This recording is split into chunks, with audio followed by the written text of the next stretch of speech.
ಕೇಳುತ್ತಿದ್ದೀರಾ ಮಾಹಿತಿ ಖಜಾನೆಯ ಕಾರ್ಯಕ್ರಮಗಳನ್ನು. ಮಾಹಿತಿ ಖಜಾನೆ ಯೂಟ್ಯೂಬ್ ವಾಹಿನಿಗೆ ನನ್ನೆಲ್ಲ ಸಂಯುಕ್ತರಿಗೂ ಆತ್ಮೀಯವಾದ ಸ್ವಾಗತ. ಇಂದು ನಾವು ಮತ್ತೊಂದು ಉಪಯುಕ್ತ ಮಾಹಿತಿಯೊಂದಿಗೆ ಬಂದಿದ್ದೇವೆ.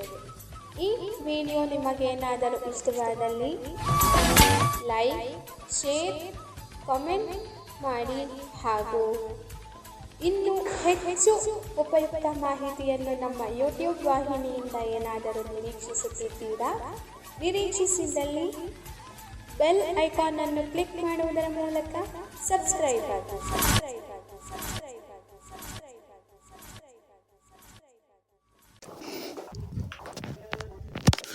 ನಮಸ್ಕಾರ ಸ್ನೇಹಿತರೆ, ಮಾಹಿತಿ ಖಜಾನೆಯ ಇವತ್ತಿನ ಪರೀಕ್ಷಾ ವಿಶೇಷ ಕೆಸೆಟ್ ಮತ್ತು ನೀಟ್ ಪರೀಕ್ಷಾ ವಿಶೇಷ ಕಾರ್ಯಕ್ರಮಕ್ಕೆ ಪ್ರೀತಿಯ ಸ್ವಾಗತ.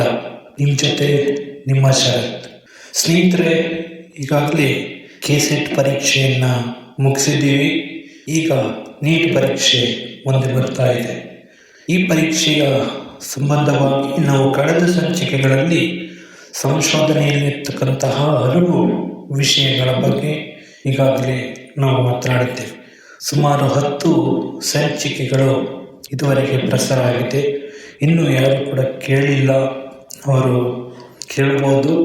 ಸಮಾಜಶಾಸ್ತ್ರ ವಿಷಯದ ಸಂಬಂಧಪಟ್ಟಂತೆ ಹಲವಾರು ವಿಷಯಗಳ ಬಗ್ಗೆ ನಾನು ಮಾತನಾಡ್ತಾ ಇದ್ದೀನಿ ಸ್ನೇಹಿತರೆ. ಇವತ್ತು ಪ್ರಮುಖವಾಗಿ ಸಂಶೋಧನೆಯ ಸಾಧನೆಗಳು ಅಂತಕ್ಕಂತಹ ವಿಷಯದ ಆಧಾರದಲ್ಲಿ ಸಂಶೋಧನೆ ಮಾಡಬೇಕು ಅಂದರೆ ಏನೆಲ್ಲ ಮಾಡಬೇಕು, ಏನೆಲ್ಲ ವಿಧಾನಗಳನ್ನು ಅಳವಡಿಸ್ಕೋಬೇಕು ಅನ್ನೋದ್ರ ಬಗ್ಗೆ ಈಗಾಗಲೇ ನಾನು ನಿಮಗೆ ತಿಳಿಸ್ಕೊಟ್ಟಿದ್ದೀನಿ. ಸಂಶೋಧನೆ ಅಂದರೆ ಪ್ರಮುಖವಾಗಿ ಪ್ರಶ್ನೆಗಳನ್ನು ಕೇಳುವುದು ಹಾಗೂ ಉತ್ತರವನ್ನು ಪಡೆಯುವುದು. ಇದರ ಜೊತೆಗೆ ನಾವು ಪ್ರಶ್ನೆಯನ್ನು ಹೇಗೆ ಕೇಳಬೇಕು, ಯಾವ ಯಾವ ಅಂಶಗಳನ್ನು ಅಳವಡಿಸ್ಕೋಬೇಕು ಅನ್ನೋದನ್ನು ನಾವು ಅರ್ಥ ಮಾಡ್ಕೊಳ್ಳೋದು ಬಹಳ ಮುಖ್ಯ ಆಗುತ್ತೆ. ನಿಮ್ಮೆಲ್ಲರಿಗೂ ಈಗಾಗಲೇ ಅರ್ಥ ಆಗಿರ್ಬೋದು ನಾನು ಯಾವ ವಿಷಯದ ಬಗ್ಗೆ ಇವತ್ತು ಮಾತನಾಡ್ತಾ ಇದ್ದೀನಿ ಅಂತ. ಹೌದು ಸ್ನೇಹಿತರೆ, ಪ್ರಶ್ನಾವಳಿ ಅಂತಕ್ಕಂತಹ ವಿಷಯವನ್ನು ಇವತ್ತು ನಾವು ತಿಳಿಯೋಣ. ಸಂಶೋಧನೆಯಲ್ಲಿ ಪ್ರಶ್ನಾವಳಿ ಅಂತಕ್ಕಂತಹ ವಿಷಯ, ಪ್ರಶ್ನೆಯನ್ನು ಯಾವ ರೀತಿ ಕೇಳಬೇಕು, ಯಾವ ಯಾವ ಅಂಶಗಳನ್ನು ಅಳವಡಿಸ್ಕೋಬೇಕು ಅನ್ನೋದನ್ನು ಇವತ್ತು ಅರ್ಥ ಮಾಡ್ಕೊಳ್ಳೋಣ. ಪ್ರಮುಖವಾಗಿ ಸಮಾಜಶಾಸ್ತ್ರ ಅಂದಾಕ್ಷಣ ನಿಮ್ಮ ಕಣ್ಣು ಮುಂದೆ ಬರಬೇಕಾದದ್ದು 19ನೇ ಶತಮಾನ. 19ನೇ ಶತಮಾನದಿಂದ ಆಗಸ್ಟ್ ಕೋಮ್ಟ್ರವರಿಂದ ಹಿಡಿದು ಆಧುನಿಕ ಸಂಶೋಧಕರವರೆಗೆ, ಅಂದರೆ ಆಧುನಿಕ ಚಿಂತಕರವರೆಗೆ ಎಲ್ಲರೂ ಕೂಡ ಸಂಶೋಧನೆಯನ್ನು ಅಳವಡಿಸ್ಕೊಂಡಿದ್ದಾರೆ.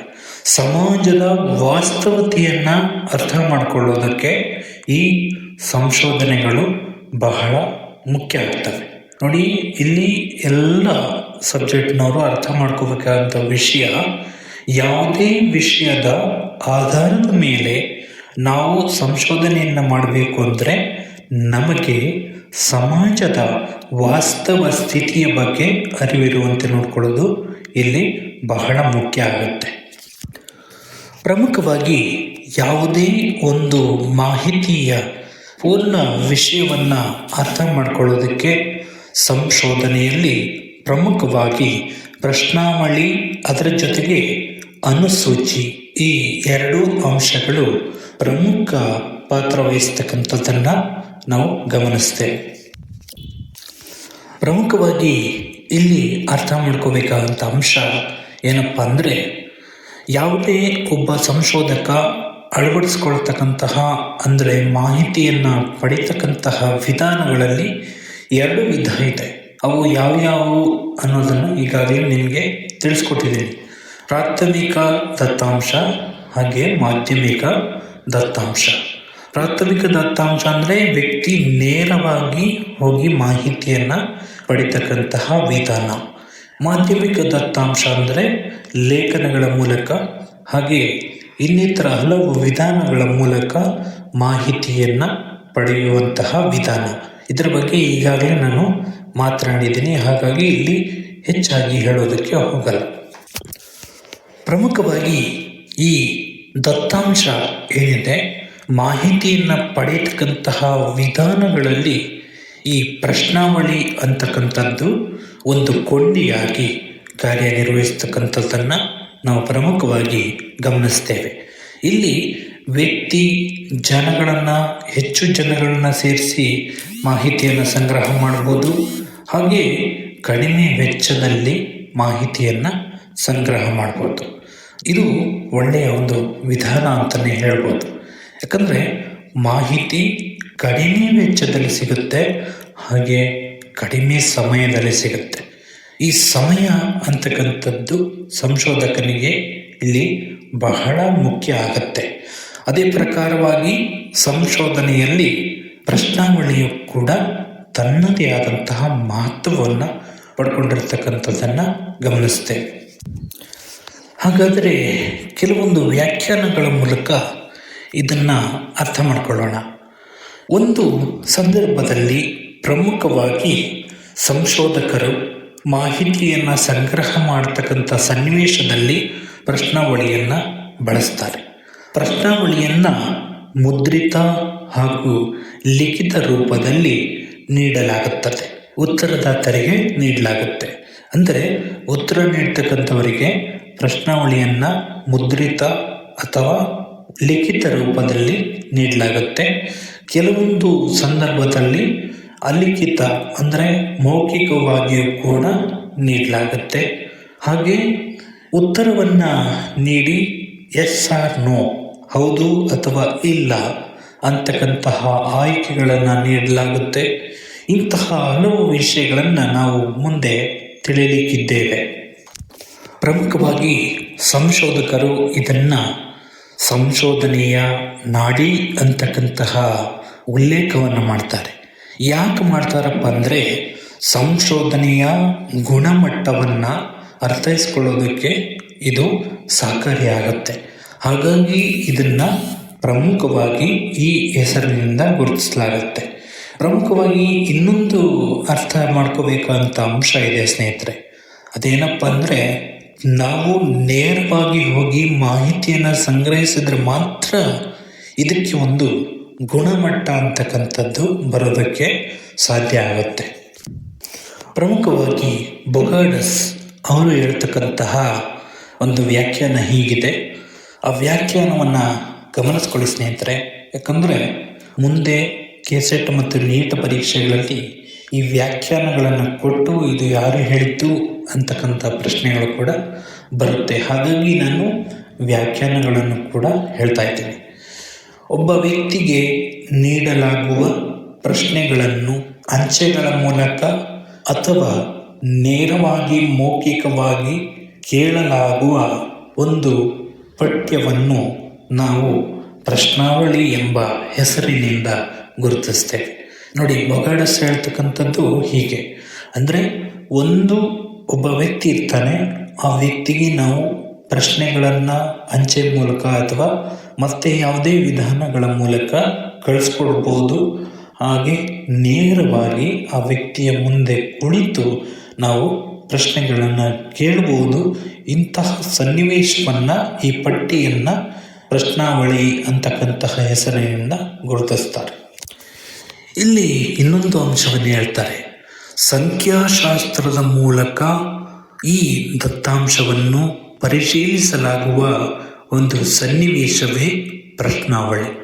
ನೋಡಿ, ಇಲ್ಲಿ ಸಂಖ್ಯಾಶಾಸ್ತ್ರದ ಬಗ್ಗೆಯೂ ಕೂಡ ಬೊಗಾರ್ಡಸ್ ಅವರು ಉಲ್ಲೇಖ ಮಾಡ್ತಕ್ಕಂಥದ್ದನ್ನು ನಾವು ಪ್ರಮುಖವಾಗಿ ಗಮನಿಸ್ತೇವೆ. ಈ ಒಂದು ವ್ಯಾಖ್ಯಾನದಿಂದ ನಾವು ಅರ್ಥ ಮಾಡ್ಕೋಬೇಕು, ಇಲ್ಲಿ ಸಂಖ್ಯಾಶಾಸ್ತ್ರದ ಮಹತ್ವನೂ ಕೂಡ ಈ ಪ್ರಶ್ನಾವಳಿಗೆ ಇದೆ. ಅಂದರೆ ಪ್ರಶ್ನೆ ಅಂದ ತಕ್ಷಣ ಅಲ್ಲಿ ಎಲ್ಲವೂ ಕೂಡ ಉಲ್ಲೇಖ ಆಗ್ತಕ್ಕಂಥದ್ದನ್ನು ನಾವು ಪ್ರಮುಖವಾಗಿ ಗಮನಿಸ್ತೇವೆ. ಪ್ರಮುಖವಾಗಿ ಮತ್ತೊಬ್ಬ ಚಿಂತಕ ಗೂಡೆ ಮತ್ತು ಹ್ಯಾಟ್ ಅಂತಕ್ಕಂಥವರು ಹೇಳ್ತಕ್ಕಂಥದ್ದು ಮಾತು ಹೀಗಿದೆ. ಉತ್ತರದಾತನೇ ಪ್ರಶ್ನೆಗಳನ್ನು ಓದುವುದರ ಮೂಲಕ ತನ್ನ ಸ್ವಯಂ ನಿರ್ಧರಿತ ಉತ್ತರಗಳನ್ನು ಬರೆಯುವುದರ ಮೂಲಕ ಪ್ರಶ್ನಾವಳಿಯಲ್ಲಿ ಪಾಲ್ಗೊಳ್ಳುವ ಸನ್ನಿವೇಶವೇ ಪ್ರಶ್ನಾವಳಿ. ಅಂದರೆ ಈ ಪ್ರಶ್ನಾವಳಿಯನ್ನ ಸಂದರ್ಶನದಿಂದ ಬೇರ್ಪಡಿಸ್ತಾರೆ. ಈ ಲೇಖಕರು ಗೋಡೆ ಮತ್ತು ಹ್ಯಾಟ್ ಅಂತಕ್ಕಂಥವರು ಇದನ್ನ ಬೇರ್ಪಡಿಸ್ತಾರೆ. ಇದು ಒಂದು ರೀತಿಯ ಒಂದು ಹೊಸ ಚಿಂತನೆ ಅಂತಲೇ ಹೇಳ್ಬೋದು. ಯಾಕಂದರೆ ಸಂದರ್ಶನನೇ ಬೇರೆ, ಪ್ರಶ್ನಾವಳಿನೇ ಬೇರೆ. ಅದಕ್ಕೋಸ್ಕರವೇ ನಾನು ಒಂದೊಂದೇ ವಿಷಯದ ಬಗ್ಗೆ ನಿಮಗೆ ಅರ್ಥ ಮಾಡಿಸ್ತಕ್ಕಂಥ ಪ್ರಯತ್ನವನ್ನು ಮಾಡ್ತಾ ಇರೋದು.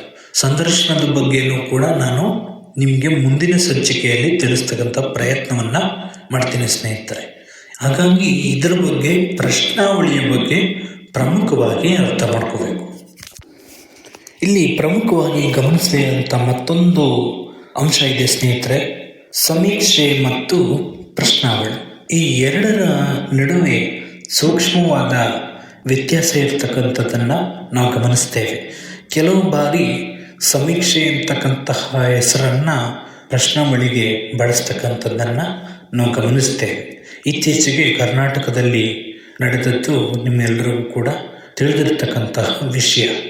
ಸೊ ಈ ಸಮೀಕ್ಷೆ, ಪ್ರಶ್ನಾವಳಿ ಇವೆರಡಕ್ಕೂ ಕೂಡ ಕೆಲವು ಬಾರಿ ಒಂದೇ ಅರ್ಥ ಇದೆ.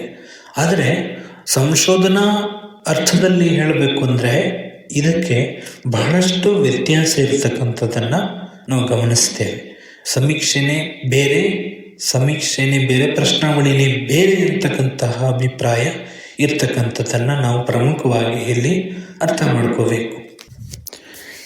ಇದಕ್ಕೆ ಒಂದು ಉದಾಹರಣೆ ಕೊಡಬೇಕು ಅಂದರೆ, ನಿಮ್ಮೆಲ್ರಿಗೂ ಗೊತ್ತಿದೆ, ಜನಗಣತಿ ನಡೆಯುತ್ತೆ. 10 ವರ್ಷಗಳಿಗೊಮ್ಮೆ ಜನಗಣತಿ ನಡೀತಕ್ಕಂಥದ್ದು. ಜನಗಣತಿ ನಡೀತಕ್ಕಂತಹ ಸಂದರ್ಭದಲ್ಲಿ ಬರುವಂತಹ ಅಧಿಕಾರಿಗಳು ಒಂದು ಫಾರ್ಮನ್ನು ಹಿಡ್ಕೊಂಡು ಪ್ರಶ್ನೆಯನ್ನು ತಯಾರು ಮಾಡಿಕೊಂಡು ಬಂದಿರ್ತಾರೆ. ನಿಮಗೆ ಪ್ರಶ್ನೆಗಳನ್ನು ಕೇಳ್ತಾರೆ, ನೀವು ಉತ್ತರವನ್ನು ಹೇಳಬೇಕಾಗತ್ತೆ. ಇದು ಕೂಡ ಪ್ರಶ್ನಾವಳಿಯ ಒಂದು ಸಾಧನ. ಅಂದರೆ ಇಲ್ಲಿ ಸಮೀಕ್ಷೆಯ ಸಾಧನ ಪ್ರಶ್ನಾವಳಿ. ಇದನ್ನು ಪ್ರಮುಖವಾಗಿ ಅರ್ಥ ಮಾಡ್ಕೋಬೇಕು. ನಾವೀಗ ಕೆಲವು ಪ್ರಶ್ನಾವಳಿಯ ವಿಧಾನಗಳ ಬಗ್ಗೆ ಅರ್ಥ ಮಾಡ್ಕೊಳ್ತಕ್ಕಂಥ ಪ್ರಯತ್ನವನ್ನು ಮಾಡೋಣ. ಇಲ್ಲಿ ಮೊದಲನೇ ವಿಧಾನ ಅಂದರೆ ರಚನಾತ್ಮಕ ಪ್ರಶ್ನಾವಳಿ. ಅಂದರೆ ಇಲ್ಲಿ ಮೊದಲೇ ಸಂಶೋಧಕರು ಪ್ರಶ್ನೆಯನ್ನು ರಚನೆ ಮಾಡಿದ್ದಾರೆ. ಅಂದರೆ ಯಾವ ಪ್ರಶ್ನೆಗಳನ್ನು ಕೇಳಬೇಕು ಅಂತಕ್ಕಂಥದ್ದನ್ನು ಪೂರ್ವಾವಲೋಕನವನ್ನು ಮಾಡಿಕೊಂಡಿರ್ತಾರೆ. ಇದನ್ನು ಗುಣಾತ್ಮಕ ಸಂಶೋಧನೆಯಲ್ಲಿ ಪ್ರಮುಖವಾಗಿ ಗಮನಿಸ್ತೇವೆ. ಪರಿಮಾಣಾತ್ಮಕ ಮತ್ತು ಗುಣಾತ್ಮಕ ಸಂಶೋಧನೆಗಳಲ್ಲಿ ಹೆಚ್ಚಾಗಿ ಬಳಕೆಯಲ್ಲಿರ್ತಕ್ಕಂಥದ್ದನ್ನು ಕೂಡ ನಾವು ಪ್ರಮುಖವಾಗಿ ಗಮನಿಸ್ತೇವೆ. ಯಾಕಪ್ಪ ಅಂದರೆ ಇಂತಹ ಸಂಶೋಧನೆಗಳು ತಮ್ಮದೇ ಆದಂತಹ ಮಹತ್ವವನ್ನು ಪಡ್ಕೊಂಡು ಇವತ್ತಿಗೂ ಕೂಡ ಬಳಕೆಯಲ್ಲಿರ್ತಕ್ಕಂಥದ್ದನ್ನು ನಾವು ಗಮನಿಸ್ತೇವೆ. ಇದರ ಲಕ್ಷಣ ಏನು ಅಂತ ಅರ್ಥ ಮಾಡ್ಕೊಳ್ಳೋದಾದರೆ, ಪ್ರಮುಖವಾಗಿ ಇದನ್ನು ಮೊದಲೇ ನಿರ್ಧರಿಸಲಾಗಿರುತ್ತದೆ. ಹಾಗೆಯೇ ಎಲ್ಲ ಉತ್ತರದಾತರಿಗೂ ಒಂದೇ ಕ್ರಮದಲ್ಲಿ ಕೇಳಲಾಗುತ್ತದೆ. ಅಂದರೆ ಇಲ್ಲಿ ಪ್ರಶ್ನೆಗಳನ್ನು ಕೇಳುವವರು ಒಂದೇ ಕ್ರಮದಲ್ಲಿ, ಎಲ್ಲ ಪದಗಳು ಒಂದೇ ಪದ ಆಗಿರುತ್ತೆ. ಯಾವುದೇ ಪದಗಳು ಅಲ್ಲಿ ಬದಲಾವಣೆ ಆಗೋದಿಲ್ಲ. ಇದನ್ನು ಪ್ರಮುಖವಾಗಿ ಅರ್ಥ ಮಾಡ್ಕೋಬೇಕು. ಇನ್ನೂ ಪ್ರಮುಖವಾಗಿ ಅರ್ಥ ಮಾಡ್ಕೋಬೇಕಾದಂಥ ಮತ್ತೊಂದು ಅಂಶ ಏನಪ್ಪ ಅಂದರೆ, ರಚನಾತ್ಮಕ ಪ್ರಶ್ನಾವಳಿಯಲ್ಲಿ ಒಬ್ಬ ಸಂಶೋಧಕ ಕ್ಷೇತ್ರಕ್ಕೆ ಹೋಗುವ ಮುನ್ನ ಎಲ್ಲವನ್ನು ಕೂಡ ನಿರ್ಧಾರ ಮಾಡಿಕೊಂಡಿರ್ತಾನೆ. ಇಂಥ ಪ್ರಶ್ನೆಯನ್ನು ಕೇಳಬೇಕು ಅಂತ ಆಯ್ಕೆ ಮಾಡ್ಕೊಂಡಿರ್ತಾನೆ. ಇದೆಲ್ಲ ಒಂದಾದರೆ ಉತ್ತರ ನೀಡ್ತಕ್ಕಂಥವರಿಗೂ ಕೂಡ ಆಯ್ಕೆಗಳನ್ನು ನೀಡಲಾಗಿರುತ್ತೆ. ಹೌದು ಅಥವಾ ಇಲ್ಲ, ಈ ಎರಡು ಅಂಶ ಅಥವಾ ಬಹು ಆಯ್ಕೆಯ ಪ್ರಶ್ನೆಗಳನ್ನು ಇಲ್ಲಿ ನೀಡಲಾಗುತ್ತೆ. ಅಂದರೆ ಹೆಚ್ಚಿನ ಜನರು ಎಲ್ಲರೂ ಕೂಡ ಅರ್ಥ ಆಗಬೇಕು, ಅಥವಾ ನಾವು ಮಾಹಿತಿಯನ್ನು ಸಂಗ್ರಹ ಮಾಡೋದಕ್ಕೆ ಹೊರಟಿದ್ದೀವಿ, ಆ ಮಾಹಿತಿ ಸಿಗಬೇಕು ಅಂತಕ್ಕಂಥ ದೃಷ್ಟಿಕೋನದಿಂದ ಈ ರಚನಾತ್ಮಕ ಪ್ರಶ್ನಾವಳಿ ಒಂದು ರೀತಿಯ ಒಂದು ಅಂಶವಾಗಿ ನಾವಿಲ್ಲಿ ಗುರುತಿಸ್ತೇವೆ. ಇನ್ನು ಇದರಿಂದ ಏನೆಲ್ಲ ಪ್ರಯೋಜನಗಳಿದೆ ಅಂತಕ್ಕಂಥದ್ದನ್ನು ಅರ್ಥ ಮಾಡ್ಕೊಳ್ಳೋದಾದರೆ, ಸಂಖ್ಯಾಶಾಸ್ತ್ರದ ಕೆಲವು ಅಂಶಗಳು ಇವುಗಳಿಗೆ ನೆರವು ನೀಡುತ್ತದೆ. ಇದರಿಂದಾಗಿ ಸಾಕಷ್ಟು ಮಾಹಿತಿಗಳು ದೊರಕುವುದರ ಜೊತೆಗೆ ಸಂಶೋಧಕನ ವೈಯಕ್ತಿಕ ಅಭಿಪ್ರಾಯಗಳು ಇಲ್ಲದೆ ಅಲ್ಲಿ ನೀಡಲಾಗಿರುವ ಅಂಶಗಳ ಆಧಾರದ ಮೇಲೆ ಒಬ್ಬ ಸಂಶೋಧಕನು ತೀರ್ಮಾನಗಳನ್ನು ತೆಗೆದುಕೊಳ್ಳಬೇಕಾಗುತ್ತದೆ. ಇದಕ್ಕೆ ಮತ್ತಷ್ಟು ಉದಾಹರಣೆ ಕೊಡಬೇಕು ಅಂದರೆ ಚುನಾವಣಾ ಸಮೀಕ್ಷೆಗಳು, ಮಾರುಕಟ್ಟೆ ಸಮೀಕ್ಷೆಗಳು ಇವುಗಳನ್ನೆಲ್ಲ ಉದಾಹರಣೆಯಾಗಿ ತಗೋಬಹುದು. ಮತ್ತೊಂದು ಅಂಶ ರಚನಾತ್ಮಕವಲ್ಲದ ಪ್ರಶ್ನಾವಳಿ. ಹಾಗಾದರೆ ರಚನಾತ್ಮಕವಲ್ಲದ ಪ್ರಶ್ನಾವಳಿ ಅಂದರೆ ಏನು ಅನ್ನೋದನ್ನು ಈಗ ಅರ್ಥ ಮಾಡಿಕೊಳ್ಳೋಣ. ಇನ್ನು ಇದನ್ನು ಪ್ರಮುಖವಾಗಿ ಗುಣಾತ್ಮಕ ಸಂಶೋಧನೆ ಅಥವಾ ಪರಿಶೋಧಾತ್ಮಕ ಸಂಶೋಧನೆಗಳಲ್ಲಿ ಬಳಸ್ತಕ್ಕಂಥದ್ದನ್ನು ನಾವು ಗಮನಿಸ್ತೇವೆ. ಇದು ಹೆಚ್ಚು ಮುಕ್ತವಾಗಿರುತ್ತದೆ, ಯಾವುದೇ ಕಠಿಣ ಅಂಶಗಳನ್ನು ಹೊಂದಿರುವುದಿಲ್ಲ. ಇದನ್ನು ಅರ್ಥ ಮಾಡ್ಕೋಬೇಕು. ಇನ್ನು ಇದರಲ್ಲಿ ಪ್ರಮುಖವಾಗಿ ಯಾವುದೇ ರೀತಿಯ ಸಂಕೋಚವಿಲ್ಲದೆ ಉತ್ತರ ನೀಡ್ತಕ್ಕಂಥವರು ಮುಕ್ತವಾಗಿ ತಮ್ಮ ಸ್ವಂತ ಅನುಭವಗಳನ್ನು ಹಂಚಿಕೊಳ್ಳಲು ಅವಕಾಶವನ್ನು ಕಲ್ಪಿಸಲಾಗಿರ್ತಕ್ಕಂಥದ್ದನ್ನು ನಾವು ಪ್ರಮುಖವಾಗಿ ಗಮನಿಸ್ತೇವೆ. ಅಂದರೆ ಇದು ಒಂದು ರೀತಿ ತೆರೆದ ಹಂಚೆ ಅಂತಲೇ ಹೇಳ್ಬೋದು. ಇಲ್ಲಿ ಎಲ್ಲವೂ ಕೂಡ ಮುಕ್ತವಾಗಿರ್ತಕ್ಕಂಥದ್ದನ್ನು ನಾವು ಗಮನಿಸ್ತೇವೆ. ಇದರಿಂದ ಏನು ಪ್ರಯೋಜನ ಇದೆ ಅನ್ನೋದನ್ನು ಪ್ರಮುಖವಾಗಿ ಅರ್ಥ ಮಾಡ್ಕೊಳ್ಳೋದಾದರೆ, ಇಲ್ಲಿ ಎಲ್ಲವೂ ಕೂಡ ಮುಕ್ತವಾಗಿರುತ್ತೆ. ಈಗ ಉದಾಹರಣೆಗೆ ಹೇಳಬೇಕು ಅಂದರೆ, ಮಹಿಳೆಯರ ಸಬಲೀಕರಣದಲ್ಲಿ ಸ್ವಸಹಾಯ ಗುಂಪುಗಳು ಅಂತಕ್ಕಂತಹ ವಿಷಯದ ಮೇಲೆ ನೀವು ಸಂಶೋಧನೆ ಮಾಡ್ತಾ ಇದ್ದೀರಿ ಅಂತ ಇಟ್ಕೊಳ್ಳಿ. ಆಗ ಹೌದು ಇಲ್ಲ ಅಂತಕ್ಕಂತಹ ಅಂಶ ಇಲ್ಲಿ ಸಮಂಜಸ ಆಗಲ್ಲ. ಬದಲಾಗಿ ಅವರ ಅನುಭವಗಳನ್ನು ನಾವು ಕ್ರೋಢೀಕರಿಸಬೇಕಾಗುತ್ತೆ. ಅಲ್ಲಿ ಪ್ರಮುಖವಾಗಿ ನೆನಪಿಡಬೇಕಾದಂಥ ಅಂಶ ಏನಪ್ಪ ಅಂದರೆ, ನೀವು ಅವರು ಹೇಳ್ತಕ್ಕಂತಹ ಅನುಭವಗಳನ್ನು ಎಲ್ಲವನ್ನೂ ಕೂಡ ಮುಕ್ತವಾಗಿ ಬರೆಯೋದಕ್ಕೆ ಅವಕಾಶ ಇರಲ್ಲ. ಬದಲಾಗಿ ಅವರು ಹೇಳ್ತಕ್ಕಂತಹ ಒಳ್ಳೆಯ ಅಂಶಗಳ ಆಧಾರದ ಮೇಲೆ ನಿಮ್ಮ ಸಂಶೋಧನಾ ವರದಿಯನ್ನು ತಯಾರು ಮಾಡಬೇಕಾಗತ್ತೆ. ಇದರಿಂದ ನಮಗೆ ಪ್ರಮುಖವಾಗಿ ಅರ್ಥ ಮಾಡ್ಕೋಬೇಕಂತ ಅಂಶ ಏನಪ್ಪ ಅಂದರೆ, ಇದನ್ನು ನಾವು ಸಂಸ್ಕರಣೆ ಮಾಡೋದಕ್ಕೆ, ನಮಗೆ ಬೇಕಾದಂತಹ ಮಾಹಿತಿಯನ್ನು ಸಂಗ್ರಹ ಮಾಡೋದಕ್ಕೆ ಹೆಚ್ಚು ಸಮಯ ಹಿಡಿತಕ್ಕಂಥದ್ದನ್ನು ನಾವು ಪ್ರಮುಖವಾಗಿ ಗಮನಿಸ್ತೇವೆ. ಇನ್ನು ಉಳಿದಂತಹ ಅಂಶಗಳನ್ನು ನಾವು ಮುಂದಿನ ಸಂಚಿಕೆಯಲ್ಲಿ ತಿಳಿತಕ್ಕಂಥ ಪ್ರಯತ್ನ ಮಾಡೋಣ. ಯಾಕಂದರೆ ಎಲ್ಲವನ್ನು ಕೂಡ ಒಂದೇ ಸಂಚಿಕೆಯಲ್ಲಿ ಹೇಳಿದ್ರೆ ನಿಮಗೆ ಅರ್ಥ ಆಗಲ್ಲ ಅಂತಕ್ಕಂಥ ಉದ್ದೇಶದಿಂದ ಈ ಸಂಚಿಕೆಯನ್ನು ಇಲ್ಲಿಗೆ ಮುಕ್ತಾಯ ಮಾಡ್ತಾ ಇದ್ದೀವಿ. ಸೊ ಇಲ್ಲಿ ನಾವು ಅರ್ಥ ಮಾಡ್ಕೋಬೇಕಾದ್ದು, ಈಗಾಗಲೇ 2 ಅಂಶಗಳ ಬಗ್ಗೆ ನಾನು ಮಾತಾಡಿದ್ದೀನಿ. ಪ್ರಶ್ನಾವಳಿಯ ಬಗ್ಗೆ ನಾನು ಮಾತನಾಡ್ತಾ ಇರ್ತಕ್ಕಂಥದ್ದು. ಸೊ ನಿಮ್ಮ ಅಭಿಪ್ರಾಯಗಳು, ಅನಿಸಿಕೆಗಳನ್ನು ಕಮೆಂಟ್ ಮುಖಾಂತರ ತಿಳಿಸ್ಬೋದು. ಇನ್ನೂ ಯಾರು ಸಬ್ಸ್ಕ್ರೈಬ್ ಮಾಡದೆ ನೋಡ್ತಾ ಇದ್ದೀರಿ, ಈ ಕೂಡಲೇ ಸಬ್ಸ್ಕ್ರೈಬ್ ಮಾಡ್ಕೊಳ್ಳಿ. ನಿಮಗೂ ಕೂಡ ಆಸಕ್ತಿ ಇದ್ದರೆ, ನಿಮಗೂ ಕೂಡ ಏನಾದರೂ ತಿಳಿಸ್ಬೇಕು, ಏನಾದರೂ ನಾನು ಕೂಡ ಮಾಡಬೇಕು ಅಂತ ಅನಿಸಿದ್ರೆ ನೀವು ಕೂಡ ಈ ರೀತಿಯ ತರಗತಿಗಳನ್ನ ಮಾಡ್ಬೋದು. ಬೇರೆ ಬೇರೆ ವಿಷಯಗಳ ಆಧಾರದ ಮೇಲೆ ಮಾಡ್ಬೋದು ನೀವು ಕ್ಲಾಸಸ್ಗಳನ್ನ. ಇನ್ನು ನಮ್ಮಲ್ಲಿ ರಸಪ್ರಶ್ನೆಗೂ ಕೂಡ ಅವಕಾಶವನ್ನು ಕಲ್ಪಿಸ್ಕೊಟ್ಟಿದ್ದೀವಿ. ಆಸಕ್ತಿ ಇರ್ತಕ್ಕಂಥವರು ಸ್ಪರ್ಧಾತ್ಮಕ ಪರೀಕ್ಷೆಗೆ ಅನುಸಾರವಾಗಿ ನಿಮ್ಮ ಪ್ರಶ್ನೋತ್ತರಗಳನ್ನು ಧ್ವನಿ ಮುದ್ರಿಸಿ ನಮಗೆ ಕಳಿಸ್ಕೊಡ್ಬೋದು. ನಮ್ಮ ದೂರವಾಣಿ ಸಂಖ್ಯೆ 8317439148. ಮತ್ತೊಮ್ಮೆ 8317439148. ಈ ಸಂಖ್ಯೆಗೆ ವಾಟ್ಸಪ್ ಸಂದೇಶಗಳ ಮೂಲಕ ನಿಮ್ಮ ಅನುಮಾನಗಳು ಏನೇ ಇದ್ದರೂ ಕೂಡ ನಮ್ಮನ್ನು ನೀವು ಕೇಳಬಹುದು. ಹಾಗಾದರೆ ಮುಂದಿನ ಸಂಚಿಕೆಯಲ್ಲಿ ಮತ್ತಷ್ಟು ವಿಶೇಷತೆಯೊಂದಿಗೆ ನಿಮ್ಮನ್ನು ಭೇಟಿಯಾಗ್ತೀನಿ. ಅಲ್ಲಿಯವರೆಗೂ ಮಾಹಿತಿ ಖಜಾನೆಯ ಕಾರ್ಯಕ್ರಮಗಳನ್ನ ಕೇಳ್ತಾ ಇರಿ. ಇನ್ನು ಯಾರು ಸಬ್ಸ್ಕ್ರೈಬ್ ಮಾಡದೆ ನೋಡ್ತಾ ಇದ್ದೀರಿ, ಈ ಕೂಡಲೇ ಸಬ್ಸ್ಕ್ರೈಬ್ ಮಾಡ್ಕೊಳ್ಳಿ. ಕರೆಂಟ್ ಸೆಟ್ಟಿಂಗಲ್ಲಿ ಆಲ್ ಅಂತ ಸೆಲೆಕ್ಟ್ ಮಾಡ್ಕೊಳ್ಳಿ. ಪೂರ್ಣವಾಗಿ ಆಲಿಸಿ. ಎಲ್ರಿಗೂ ಒಳ್ಳೆಯದಾಗಲಿ. ನಮಸ್ಕಾರ. ಜೈ ಹಿಂದ್.